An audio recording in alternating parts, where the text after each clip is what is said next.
ലോകത്ത് രണ്ട് കാഴ്ചപ്പാടുണ്ട്, വളരെ വ്യക്തമായ രണ്ട് കാഴ്ചപ്പാടുണ്ട്. യുഎന്റെ ഐക്യരാഷ്ട്രസഭയുടെ പൊതുസഭയിൽ ഡൊണാൾഡ് ട്രംപിന്റെ വളരെ വിശ്വപ്രസിദ്ധമായ ഒരു പ്രസംഗമുണ്ട്. 2 ദിവസമായിട്ടുള്ളൂ, മിനിയാന്നാണ് അദ്ദേഹം പ്രസംഗിച്ചത്.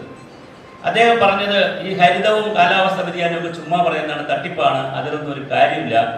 കാലാവസ്ഥ വ്യതിയാനം എന്നൊക്കെ പറയുന്നത്, ക്ലൈമാറ്റ് ചേഞ്ച് എന്നൊക്കെ പറയുന്നതിനകത്തൊന്നും ഒരു കാര്യമില്ല. അതൊക്കെ കുറേ ശാസ്ത്രജ്ഞന്മാരുടെയും കുറേ കോർപ്പറേറ്റുകളുടെ ഉടായ്പാണ്, അതിലൊന്നും ഒരു കാര്യമില്ല. ഭൂമിയെ പരമാവധി മാക്സിമം ചൂഷണം ചെയ്യുക, ഫോസിൽ ഇന്ധനങ്ങളൊക്കെ പരമാവധി എടുക്കുക, പരമാവധി വികസിക്കുക എന്നാണ് ഒരു കാഴ്ചപ്പാട്.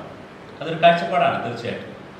പറയുന്നത് അമേരിക്കയുടെ ഡൊണാൾഡ് ട്രംപാണ്. അപ്പോൾ ചെറിയ ആളല്ല പറയുന്നത്, വളരെ വലിയ ആളാണ്. ലോകത്തെ സ്വാധീനിക്കാൻ കഴിയുന്ന, ലോകരാജ്യങ്ങളെ സ്വാധീനിക്കാൻ കഴിയുന്ന, അദ്ദേഹത്തിൻ്റെ ഓരോ വാക്കിനും 10,000 കണക്കിന് ആളുകൾ പറയുന്നതിൻ്റെ വെയിറ്റേജ് കിട്ടുന്നൊരു വ്യക്തിയാണ് ഡൊണാൾഡ് ട്രംപ്. അതിൻ്റെ ശരി തെറ്റുകൾ നമുക്ക് പിന്നെ ചർച്ച ചെയ്യാം. പക്ഷെ പറഞ്ഞു അദ്ദേഹം ഇവിടെ വന്നപ്പോൾ നേരത്തെ സംസാരിച്ചിരുന്ന ഒരു സാർ പറഞ്ഞതായിരുന്നു ഞാൻ കേട്ടു. ജഡ്ജി പറഞ്ഞു, അല്ലെങ്കിൽ ഒരു വക്കീൽ ജഡ്ജി പറഞ്ഞു, കൊച്ചിയിലെ ജഡ്ജി പറഞ്ഞു, ആളുകൾ കൂടുതൽ വാങ്ങിയാലല്ലേ കൺസ്യൂമറിസം നടക്കുകയുള്ളൂ. അപ്പോൾ കൺസ്യൂമറിസം നടന്നാലല്ലേ സമൂഹത്തിൽ മാർക്കറ്റ് ഉണരുകയുള്ളൂ, മാർക്കറ്റ് ഉണർന്നാലല്ലേ സമൂഹത്തിൽ തൊഴിൽ ഒരുപാട് കിട്ടുകയുള്ളൂ. ഇങ്ങനെയുള്ള ചിന്തകളുമുണ്ട്. അതും വേറൊരു ചിന്തയാണ്. ഇത് ഞാൻ പറയുമ്പോൾ IAS-കാരുടെ ഒരു ലേഖന പരമ്പര കഴിഞ്ഞ ദിവസം അവരുടെ ഒരു പുസ്തകത്തിൽ ഒരു ലേഖന പരമ്പര വന്നിട്ടുണ്ട്. ആ ലേഖന പരമ്പര കിട്ടുന്നെങ്കിൽ വായിക്കാൻ, ലേഖനം മൊത്തം വായിച്ചില്ല, അതിൻ്റെ അബ്സ്ട്രാക്റ്റുകൾ പലർന്നും വന്ന് എനിക്ക് വായിക്കാൻ അവസരം കിട്ടി. അതിൽ ഞാൻ ആരുടെയും പേര് പറയുന്നില്ല. ഒരു IAS-ന്റെ പ്രധാനപ്പെട്ട, ഇന്ത്യയിൽ കേരളത്തിൽ പ്രവർത്തിച്ച് ഇന്ത്യയിലൊക്കെ പ്രവർത്തിച്ച വളരെ പ്രധാനപ്പെട്ട ഒരു IAS-കാരൻ പറഞ്ഞിട്ടുണ്ട്, കേരളം രക്ഷപ്പെടാത്തത് സോഷ്യലിസം എന്ന ചിന്ത കൊണ്ട് പോകുന്നത് കൊണ്ടാണ്. എൻ്റെ അഭിപ്രായമല്ല കേട്ടോ. സോഷ്യലിസം എന്ന ചിന്ത ഇങ്ങനെ വ്യാപകമായി ഇവിടെ കിടക്കുന്നത് കൊണ്ടാണ് ഇവിടെ സ്വകാര്യ മേഖലയ്ക്കൊന്നും ആവശ്യമായ ഒരു സാധ്യത കിട്ടാത്തത്. അല്ലെങ്കിൽ കുറച്ചുകൂടി മെച്ചപ്പെട്ട് കേരളത്തിന് പോകാമായിരുന്നു. അതിൽ തന്നെ മറ്റൊരു IAS-കാരൻ എഴുതിയിട്ടുള്ള, അദ്ദേഹം കേരളത്തിലെ പ്രധാനപ്പെട്ട സർവീസിലുള്ള ആൾ, അത് എഴുതിയിരിക്കുന്നത് ശമ്പള പരിഷ്കരണവും പെൻഷനും ഇത്രയും കൊടുക്കുന്നത് കൊണ്ടാണ്. ശമ്പള പരിഷ്കരണം ഇപ്പം നടത്തിയിട്ടില്ല, ഇനിയും നടത്തേണ്ടതുണ്ട്. ഇനിയിപ്പോൾ ശമ്പള പരിഷ്കരണമായാലും ഒരുപാട് പെൻഷൻ കൊടുക്കുന്നത് കൊണ്ടാണ് ഇത്രയധികം പ്രതിസന്ധി സംസ്ഥാനത്തിന് വരുന്നത്. ഇങ്ങനെ ഓരോരുത്തരും അവരവരുടെ അഭിപ്രായം എഴുതിയിട്ടുണ്ട്. ഞാൻ പറഞ്ഞത് വ്യത്യസ്ത കാഴ്ചപ്പാടുകളുടേതാണ് ലോകം. ഒരു കാഴ്ചപ്പാടും ശരിയാണെന്നോ ഒരു കാഴ്ചപ്പാടും തെറ്റാണെന്നോ പറയേണ്ട. സമൂഹം ശരിയെടുക്കട്ടെ തെറ്റെടുക്കട്ടെ, അവിടെയാണ് ഞാൻ എൻ്റെ ചിന്ത. ഇനി ഈ ഉപഭോക്തൃ ദിനത്തിലേക്ക് വരാം. ഉപഭോക്താവ് എന്ന് പറയുന്നത് ശരിക്കും പറഞ്ഞാൽ നമ്മളെല്ലാവരും ഒരു തരത്തിൽ അല്ലെങ്കിൽ മറ്റൊരു തരത്തിൽ ഉപഭോക്താവ് തന്നെയാണ്. ഇവിടെ ആരോ ഒരാൾ, ഞാൻ എല്ലാവരും ഇങ്ങനെ പേര് നോട്ട് ചെയ്തൊക്കെ പറഞ്ഞു, 3 മണിക്കൂറോ 2 മണിക്കൂറോ ഒന്നിച്ചിരുന്ന് സംസാരിച്ചത് കൊണ്ട് മാനവരാശി മാറുമോ? 3 മണിക്കൂർ ഇരിക്കേണ്ട കാര്യമില്ല, 3 മിനിറ്റ് പോലും ഇരിക്കേണ്ട കാര്യമില്ല. ഒരു നിമിഷം കൊണ്ടാണ് മനുഷ്യർ മാറുന്നത്. അങ്ങനെയാണ് മനുഷ്യന്റെ ചിന്ത. ഒരു നിമിഷം കൊണ്ട് മാറിയ മനുഷ്യരുണ്ട്.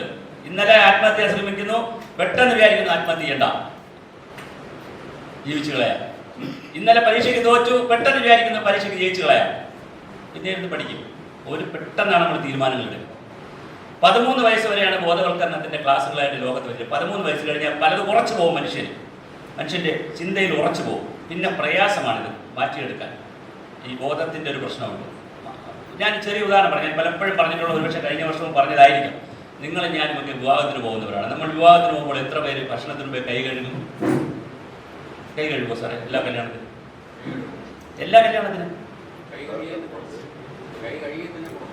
എല്ലാത്തിനും കഴുകിയിട്ടുണ്ട് ഇതുവരെ? എല്ലാ കല്യാണത്തിനും ഭക്ഷണം കഴിക്കുന്നവരെ കൈ കഴുകിയിട്ടുണ്ട്. ആരുമില്ല ഇവിടെ ഭക്ഷണം കഴിക്കുന്നവരെ കൈ കഴുകാത്തവർ? 1, 2, 3, 4, 5, 6, 7, 8 ഒരുപാട് പേരുണ്ട് സാർ. വേണമെങ്കിൽ കൺസ്യൂമർ വകുപ്പിന്റെ കീഴിൽ ഒരു പഠനം നടത്തിക്കോളൂ. കുട്ടികളിവിടെ ഉണ്ടല്ലോ, നാളെ തൊട്ട് നടത്തിക്കോളൂ. കല്യാണത്തിന് പോയാൽ ഭക്ഷണത്തിന് എത്ര പേര് കൈ കഴുകുള്ളൂ? എത്ര പേര് കഴുകും? പകുതിയോ? പകുതി കഴുകുമോ? 1000 പേര് പങ്കെടുത്താൽ എത്ര പേര് കഴുകും? 100 കഴിവില്ല. നിങ്ങൾ അതേ നോക്കിക്കോളൂ. വീട്ടിൽ ഭാര്യ ദോശ ചുട്ടി വെച്ചു. ഞാൻ കാര്യം സ്ത്രീകൾ എന്നോട് ബഹളം ഉണ്ടാക്കരുത്, കാര്യം ഭർത്താക്കന്മാർ ദോശ ഇടേണ്ട കാലമാണ്, ബഹളം ഉണ്ടാക്കരുത്.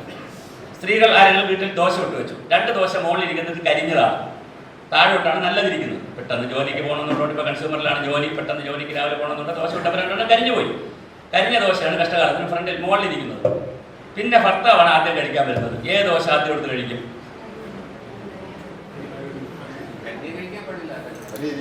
അടിയിരിക്കണ കഴിക്കും. പക്ഷെ അടിയിരിക്കുന്നത് നിങ്ങൾ എടുത്താൽ മുകളിലിരിക്കുന്നത് മോൾക്ക് എടുക്കേണ്ടി വരും. അത്ര ദോശ ചുട്ടോളൂ വിട്ട്. അപ്പൊ ഏത് കഴിക്കും?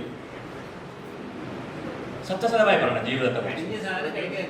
അല്ല പക്ഷേ ആ പാട് 5 ദോശയേ ഉള്ളൂ. നിങ്ങൾ നല്ല 3 ദോശ എടുത്തു പോയാൽ നിങ്ങളുടെ അടുത്ത കോളേജിൽ പോകാനുള്ള മോൾ വരുമ്പോൾ 2 കരിഞ്ഞത് കഴിക്കണം.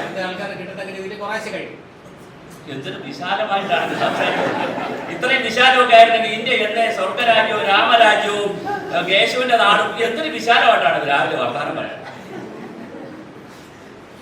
എന്നെ കൊണ്ട് പറയിക്കുന്നത് ഞാൻ ഈ പണി മതിയാക്കിയ ആളാണ്. നിങ്ങൾ മനസ്സിലായോ? 10-20,000 ക്ലാസ്സുകൾ, 10-15 പുസ്തകങ്ങൾ, 17 പുസ്തകങ്ങൾ, ഒരു 8-9 ഡിഗ്രികളൊക്കെ എടുത്ത് കേരളം മുഴുവൻ ക്ലാസ്സുകളും സെമിനാറുകളും ചർച്ചകളും കാലഘട്ടം മുഴുവൻ നടന്നതാണ്. ഇതെല്ലാം മതിയാക്കി വീട്ടിൽ മതിയാക്കി 2 ചെറിയ ചാനലുമായിട്ട് പോവുകയാണ്. അപ്പോഴാണ് വീണ്ടും ഇവരെ പോലുള്ള അടുത്ത് വിളിച്ചുകൊണ്ടാണ് വന്നത്. കോഴിക്കോട്ടാണ് ഞാൻ വരത്തില്ലായിരുന്നു. എന്തൊരു മനോഹരമായിട്ടാണ് ചേട്ടാ ഇത് പറയുന്നത്. ആ കരിഞ്ഞ ദോശ വെച്ച് പങ്കെടുത്ത് വെച്ച് മുറിച്ച് മോൾക്ക് കരിഞ്ഞത്, മോളിന് കരിഞ്ഞത്, അതിന്റെ പങ്ക് വെച്ച് 4 കൊണ്ടുപോകുന്നു. കുറഞ്ഞ് തള്ളി മറിക്കുകയാണ്. വീട്ടിൽ പഴക്കഞ്ഞി കൂടുതൽ കുടിക്കുന്നതാരാ? പക്ഷെ ഇല്ലെന്നേ, അല്ലെന്നേ. നിങ്ങൾ കരിഞ്ഞ സാധനം ഇരിക്കും. ഞാൻ വീണ്ടും പറയാം, ചേട്ടനോട് എന്നാണ് തർക്കം. 5 ദോശ വീട്ടിലുണ്ട്. ചേട്ടൻ 2 എണ്ണം കഴിച്ചു, 3 എണ്ണം കരിഞ്ഞതാണ്. മോള് വന്നു, മോൾക്ക് നല്ല വിശക്കുന്നു. അമ്മ ചുട്ടുവെച്ചത് കരിഞ്ഞതായി പോയി. മോൾ എന്ത് ചെയ്യും? അടുത്ത ചൂടാൻ സമയവുമില്ല, മോളെ പോണം. മോൾ എന്ത് ചെയ്യും? കരിഞ്ഞ കഴിക്കും. അല്ലെങ്കിൽ എന്റെ മകൾ കരിഞ്ഞത് കഴിക്കണ്ട, നല്ലത് കഴിക്കട്ടെ എന്ന് അച്ഛൻ കരിഞ്ഞതെടുത്ത് കഴിക്കുമോ? ഇല്ലെന്നേ, ഇല്ലെന്നേ. ഭഗത്ത് കഴിക്കുമെങ്കിൽ അനീഷ് ചേട്ടന് ഒരു ജ്ഞാനപീഠം അവാർഡ്. അങ്ങനെയൊന്നും അല്ല നമ്മൾ ചെയ്യുന്നത്. ബാത്റൂമിൽ കയറി അടുത്ത ആളെ വന്നിട്ട് സോപ്പ് കൊണ്ടോ നോക്കിയിട്ടാണോ നമ്മൾ കുളിക്കുന്നത്? അയ്യോ മോളെ സോപ്പ് തീർന്നു പോയി. അപ്പോൾ അയ്യോ അച്ഛന് സോപ്പ് വാങ്ങിക്കാൻ പറ്റിയില്ല, മോളെ സോപ്പില്ലാതെ കുളിക്കേണ്ടല്ലേ, മോൾ സോപ്പില്ല. തിരിച്ചും വരാം, അച്ഛനും വരാം. ഞാൻ അച്ഛനും മോളെ ഉദാഹരണം പറഞ്ഞു. വീട്ടിൽ പഴങ്കഞ്ഞി കുടിക്കുന്ന ആരാ കൂടുതൽ? സ്ത്രീകളാണോ പുരുഷന്മാരാണോ? സ്ത്രീകളാണല്ലേ, അല്ലേ മാഡം? ആണ്. വീട്ടിൽ പോഷകാഹാരം കുറഞ്ഞാൽ കിട്ടാത്ത ആർക്കാ? സ്ത്രീകൾക്കാണ്. ഇതൊക്കെ സാമൂഹ്യ യാഥാർത്ഥ്യങ്ങളാണ്. ഞാൻ യാഥാർത്ഥ്യങ്ങളോടെല്ലാം നിങ്ങളെ വിളിച്ചോണ്ട് എന്നിട്ട് നമുക്ക് കൺസ്യൂമറിലേക്ക് വരാം. ഇതൊക്കെയാണ് സാമൂഹ്യ യാഥാർത്ഥ്യങ്ങൾ. നമ്മളെല്ലാം ബേസിക്കലി എന്താണ്? നമ്മളെ ബിൽഡ് ചെയ്തിരിക്കുന്നത് സ്വാർത്ഥത കൊണ്ടാണ്. സ്വാർത്ഥത തെറ്റല്ല. രാവിലെ എഴുതിച്ചാൽ ശരീരം വൃത്തിയാണെന്ന് സ്വാർത്ഥനായാലേ കുളിക്കുള്ളൂ, അല്ലെ പിന്നെ കുളിക്കൂ.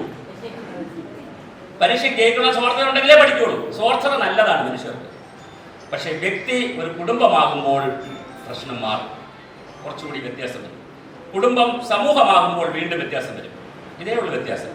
സമൂഹം ഒരു വലിയ രാജ്യമാകുമ്പോൾ വീണ്ടും വ്യത്യാസം വരും. എനിക്ക് ഏറ്റവും ഇഷ്ടം ആരുമില്ലാത്ത റോഡിലൂടെ 4th ഗിയറിലോ 5th ഗിയറിലോ അടിച്ച് പൊളിച്ച് പോകണമെന്നുള്ളതാണ്. കാർ ഓടിക്കണമെന്ന് എനിക്കിഷ്ടം. പക്ഷെ എനിക്ക് 30-ലേ പോകാൻ പറ്റുള്ളൂ. എല്ലാവരും കാർ കൊണ്ടിറങ്ങിയിരിക്കണം. അപ്പോൾ ഒരു സമൂഹമാകുമ്പോൾ നമുക്ക് ഒരുപാട് ഇഷ്ടങ്ങളും അനിഷ്ടങ്ങളും ഒക്കെ മാറ്റിവെക്കേണ്ടി വരുന്ന ഒരു സാമൂഹ്യ ജീവിയായി മനുഷ്യനെ മാറ്റിയെടുക്കുന്നതിനുള്ളതാണ് ഈ ബോധവൽക്കരണ ക്ലാസ്സുകൾ എന്നൊക്കെ പറയാനാണ് ഞാനിത് പറഞ്ഞത്. അത് ഇതിൻ്റെ ഒരു സംഘർഷമുണ്ട്. ഒരു സാമൂഹിക എൻ്റെ ആഗ്രഹങ്ങൾ, എൻ്റെ ചിന്തകൾ, എൻ്റെ ആവശ്യങ്ങൾ ഒക്കെ എപ്പോഴും സംഘർഷമാണ്, എപ്പോഴും പോരാട്ടമാണ്. എനിക്ക് ഇത്ര ആവശ്യമുണ്ട്, ഇത്ര ഇല്ല, എനിക്ക് സ്വത്തായിട്ടില്ല, സമൂഹത്തിലില്ല, അങ്ങനെ പോകുന്നു. 800 കോടി ആളുകൾ ലോകത്തില്ലായിരുന്നുവെങ്കിൽ ഈ ഒരു പ്രശ്നവുമില്ല, ഒരു ഹരിത ദിനത്തിന്റെ പ്രശ്നമില്ല, നമുക്ക് ഈ വിഷയമില്ല.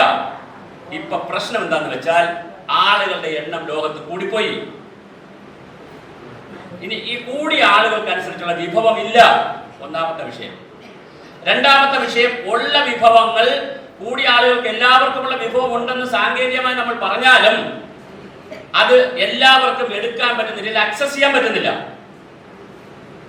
മുതലാളിമാരുടെയും മുതലാളിത്തത്തിന്റെയും, ഞാൻ മുതലാളിത്തം എന്ന് പറയുമ്പോൾ സോഷ്യൽ ആർത്ഥത്തിൽ എടുത്തത്, കമ്മ്യൂണിസ്റ്റ് അങ്ങനെ എടുത്തത്, ഞാൻ പറഞ്ഞത് ഒരു കോർപ്പറേറ്റ് മുതലാളിത്ത സംവിധാനങ്ങളുള്ള ലോകത്തെ എല്ലാ കാലത്തും അങ്ങനെയാണ്. കുറച്ചു പേരെ കയ്യിലാണ് സ്വത്തിരിക്കുന്നത്, അത് മഹാഭൂരിപക്ഷത്തിന്റെ കയ്യിൽ സ്വത്തില്ല. അപ്പോൾ അതുകൊണ്ടും പ്രശ്നമുണ്ട്. നേരത്തെ ഞാൻ പറഞ്ഞു ഈ ഭൂമിക്ക് വരുന്ന പ്രശ്നങ്ങൾ പറഞ്ഞു, ഇതുകൊണ്ട് പ്രശ്നമുണ്ട്. ഈ സ്വത്തെല്ലാം കൂടി പലയിടത്തും കേന്ദ്രീകരിക്കുന്നതിന്റെ പ്രശ്നങ്ങളുണ്ട്. മൂന്നാമത്തെ പ്രശ്നം എന്ന് പറയുന്നത് കാലാവസ്ഥ മാറ്റത്തിൽ മനുഷ്യന്റെ ഇടപെടലും കാലാവസ്ഥയെ മാറ്റുന്നു. നേരത്തെ കാലാവസ്ഥ തന്നെത്താനാണ് മാറിക്കൊണ്ടിരുന്നത്, ചൂടും മഴയും കാറ്റും ഒക്കെ വന്നുകൊണ്ടിരുന്നത്. ഇവിടെ മനുഷ്യന്റെ ഇടപെടൽ കൊണ്ട്, മനുഷ്യൻ പ്ലാസ്റ്റിക് കത്തിക്കുന്നത് കൊണ്ട്, മനുഷ്യൻ വെള്ളത്തിന് ദുരുപയോഗം ചെയ്യുന്നത് കൊണ്ട്, മാലിന്യപ്പെടുത്തുന്നതുകൊണ്ട്, മനുഷ്യന്റെ ഇടപെടൽ കൂടി കൊണ്ട് ഭൂമിക്ക് മാറ്റമുണ്ടാകും. ഇതാണ് അടുത്ത വിഷയം. വലിയ പ്രതിസന്ധി വരുന്നത് അവിടെ. അപ്പൊ ഹ്യൂമൻ ജനറിക് ആയിട്ടുള്ള, ആന്ത്രോപോജനിക് ആയിട്ടുള്ള, മനുഷ്യപ്രേരിതമായിട്ടുള്ള കാരണങ്ങൾ കൂടിക്കൊണ്ട് ഭൂമിക്ക് ചൂട് കൂടുന്നു. ഒന്നാമത്തെ വിഷയം. ഈ കാരണങ്ങൾ കൂടിക്കൊണ്ട് ഭൂമിക്ക് എന്ത് കൂടുന്നു? ഭൂമിയിൽ മഴയിൽ വ്യത്യാസം വരുന്നു, വെയിലിൽ വ്യത്യാസം വരുന്നു, ഇങ്ങനെ ഒരുപാട് കാര്യങ്ങൾ വരുന്നു. ഇങ്ങനെ വന്നത് കൊണ്ടാണ് പറയുന്നത്, നിങ്ങൾ കുറച്ചുകൂടി ഭൂമിയെ മനസ്സിലാക്കി ജീവിക്കണം. കാരണം ഭൂമിയിൽ മനുഷ്യർക്ക് 2-3 പരിമിതികളുണ്ട്. ഒന്ന്, സൂര്യനാണ് ഇതിന്റെ മൊത്തം നേതാവ്. ഈ ഭൂമിയുടെ പ്രപഞ്ച നായകൻ എന്ന് പറഞ്ഞാൽ സൂര്യൻ വരുന്ന ചൂടും പ്രകാശമാണ് വളരെ പ്രധാനപ്പെട്ട വസ്തു. അത് ഭൂമിയിൽ തരാൻ വേറെ ഏജൻസി ഇപ്പൊ ഇല്ല. നമുക്ക് കൃത്രിമമായിട്ട് സൂര്യൻ മാത്രമേ ഉള്ളൂ. വെള്ളത്തിന് പകരം വെക്കാൻ നമുക്കൊന്നുമില്ല, മണ്ണിന് പകരം വെക്കാൻ നമുക്കൊന്നുമില്ല, ഇങ്ങനെ അടിസ്ഥാന വിഭവങ്ങൾക്ക് പകരം വെക്കാൻ ഒന്നും ഇല്ലാത്തത് കൊണ്ട് മനുഷ്യൻ കേവല ഉപഭോക്താവ് മാത്രമായി, ഒരു കൺസ്യൂമർ മാത്രമായി ചുമ്മാ എടുത്ത് ഇങ്ങനെ കഴിച്ചുകൊണ്ടേ ഇരുന്നാൽ നാളത്തേക്ക് ഇല്ലെന്നോ അടുത്ത തലമുറയ്ക്കോ മറ്റുള്ളവർക്കോ ഇല്ലാതെ നമ്മൾ കൺസ്യൂം ചെയ്തുകൊണ്ടിരുന്നാൽ ഇത് തീർന്നു പോകും. ഇതാണ് വിഷയം. നമ്മളങ്ങനെയാണല്ലോ, ഒരുപാട് സമ്പാദിക്കുന്നു. ഞാൻ ആരെയും കുറ്റം പറയുകയല്ല. ഒരു സർക്കാർ ഉദ്യോഗസ്ഥനാണ്, ഒരു പിയൂണായിട്ട് ജോലി കിട്ടിയാലും അയാൾ സമ്പാദിക്കും. അയാളെക്കാൾ വരുമാനമുള്ള ഒരു സാധാരണ തൊഴിലാളി എന്ത് ചെയ്യണമെന്നില്ല, കിട്ടുന്ന പൈസ നല്ലതുപോലെ സമ്പാദിക്കണമെന്നില്ല. നല്ലതായിട്ട് മത്സ്യം മേടിക്കും, നല്ലതായിട്ട് മദ്യപിക്കും. മോശമായിട്ടുള്ളവരാണ് ഞാൻ, മദ്യപാനം മോശം, നല്ല രീതിയിൽ, വേറെ ശല്യമൊന്നുമില്ലല്ലോ. മദ്യപിക്കാൻ പൈസ ഉപയോഗിക്കും, എല്ലാ കാര്യത്തിനും ഉപയോഗിക്കും. അതേസമയം ഒരു പ്യൂണായിട്ടെങ്കിലും ജോലി കിട്ടിയ ആൾ കുറച്ച് മുറുക്കി ഇടിച്ച് ലോൺ എടുത്ത് വളരെ ഭയങ്കരല്ലാതെയായിരിക്കും ജീവിക്കുന്നത്. ഈ വ്യത്യാസമുണ്ട്. ഒരു ആർത്ഥത്തിലല്ല എടുക്കും. ഞാൻ വേറെ സാങ്കേതികത്തോട്ട് പറഞ്ഞു.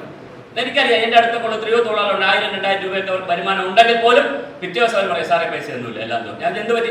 അത് ഇന്നലെ ചിക്കൻ വാങ്ങിച്ചു എല്ലാം വെച്ച് കുറച്ച് പൈസ പിള്ളേർക്ക് കൊടുത്തു, അങ്ങനെ ആഘോഷിച്ചു, സന്തോഷിച്ചു. ഇന്നലെ സന്തോഷിച്ചു, ഇന്ന് പക്ഷേ പൈസ ഇല്ല. മറ്റതങ്ങനെ ആയിരിക്കത്തില്ല. അപ്പൊ 2 തരം ജീവിത കാഴ്ചപ്പാടുണ്ട്. ഞാൻ പറയാനായി പറഞ്ഞു. ഒന്ന്, നാളത്തേക്ക് കൂടി കരുതിക്കൊണ്ടുള്ള ഒരു കാഴ്ചപ്പാട്. 2, ഇന്ന് തന്നെ എല്ലാം തീർത്തുകൊണ്ടുള്ള ഒരു കാഴ്ചപ്പാട്. നാളത്തേക്ക് കരുതണോ വേണ്ടേ എന്നുള്ളത് നമ്മൾ ചിന്തിക്കണം. ആരും കരുതണം എന്നുള്ളതാണ് അടുത്ത ചോദ്യം. ഞാൻ എന്തിന് നിങ്ങൾക്ക് വേണ്ടി കരുതണം? ഞാൻ എൻ്റെ കരിഞ്ഞ ദോശ തിന്നാൽ നിങ്ങൾക്ക് എന്താ, അല്ലെ നല്ല ദോശ തിന്നാൽ നിങ്ങൾക്ക് വേണ്ടി ഞാൻ എന്തിന് നല്ല കരിഞ്ഞ ദോശ തിന്നണം? നിങ്ങൾക്ക് വേണ്ടി ഞാൻ എന്തിന് കരുതണം എന്നൊരു ചോദ്യമുണ്ട്. അപ്പൊ ഇത് ആരെ കരുതണം എന്നുള്ളൊരു ചിന്തയും ലോകത്ത് വളരെ വലുതാണ്. അപ്പൊ അങ്ങനെ നിൽക്കുമ്പോഴാണ് ലോകരാജ്യങ്ങൾ 1972 മുതൽ പറഞ്ഞത്, ലോകം ഇങ്ങനെ പോയാൽ പറ്റത്തില്ല. 72 സ്റ്റോക്ക്ഹോം സമ്മേളനത്തിൽ വെച്ചാണ് ഇങ്ങനെ പറഞ്ഞത്, ലോകം ഇങ്ങനെ പോയാൽ പറ്റത്തില്ല. 60-കൾ മുതലുണ്ട് ഈ ചിന്ത. എന്നാൽ 72-ലാണ് ആദ്യമായി പറഞ്ഞത്. സ്റ്റോക്ക്ഹോം സമ്മേളനത്തിൽ ഇന്ദിരാഗാന്ധി പങ്കെടുത്തിരുന്നു, ഇന്ത്യൻ പ്രധാനമന്ത്രി. വളരെ ഗൗരവപരമായി ഉള്ള ചർച്ചകൾ അവിടെ നടന്നു. ആ ചർച്ചയുടെ അടിസ്ഥാനത്തിൽ പറഞ്ഞു, ഇങ്ങനെ ഭൂമിക്ക് പോകാൻ പറ്റില്ല, മനുഷ്യർക്കും പോകാൻ പറ്റില്ല. അതുകൊണ്ട് തന്നെ ഒരു വശത്ത് പരിസ്ഥിതി വേണം, മറുവശത്ത് മനുഷ്യരും വേണം.